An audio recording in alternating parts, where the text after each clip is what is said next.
My brother got baptized for the first time at age 40. And when my parents found out, they started freaking out, and they called me up and said, "We're worried about your brother. We need you to check up on him." I was like, "Hey, relax. You know, as far as a midlife crisis goes, Jesus is pretty mild. You know, like, it could be worse. At least he's not buying a Corvette and abandoning his family." Too close to home for Buffalo. I'm sorry. I didn't mean to bring up past drama, but I was like, hey, you know what? Next time I'm down, I'll check up on him. So next time I was visiting my brother, I called my parents and go, "It's worse than we could have imagined. He's into Kanye, you know? Not the old Kanye, the new Kanye." My brother loves Kanye West, Jesus, and fencing, so somehow I turned out to be the normal one in the family. And don't get me wrong, there's nothing wrong with Jesus. It's good for his life and his family. It just sucks because sometimes he gets a little judgy when I want to catch a buzz. We took a family vacation recently and rented an Airbnb together. End of the night, I opened the door to just go smoke a joint on the porch. And my brother starts freaking out. He's like, "Don't do it out there. It's not legal. I don't want the neighbors to freak out." And I was like, wow, I knew weed made you paranoid, but I thought you had to smoke it first, you know? Like, also, we're in Florida. I don't think they're gonna care. They'll just be happy I'm not doing bath salts at that point, right? I get it. I used to be embarrassed that I smoked pot until I started touring the country as a comedian, and I realized how popular OxyContin is. And I was like, I'm doing fine, you know? I think...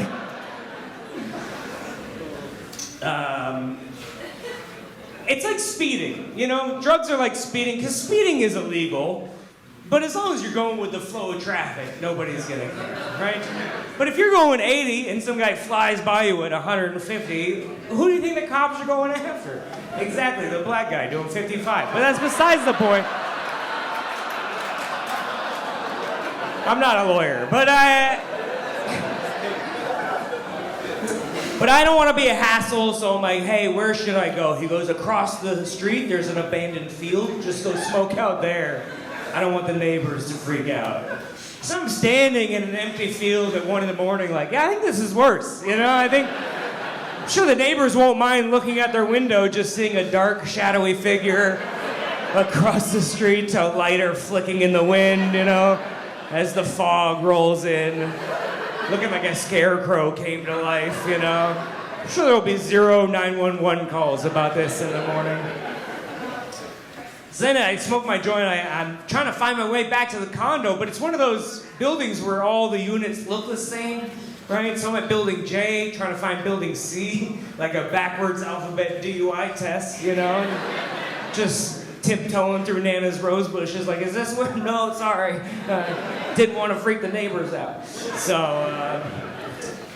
I ended up giving up, and I called my brother to come rescue me.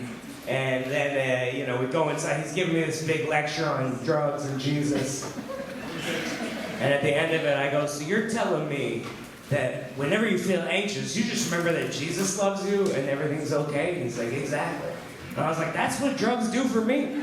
You know, like, you're talking to a guy who's not there. I have imaginary friends. We're not that different. You know, I think you should try drugs. You probably like it, you know?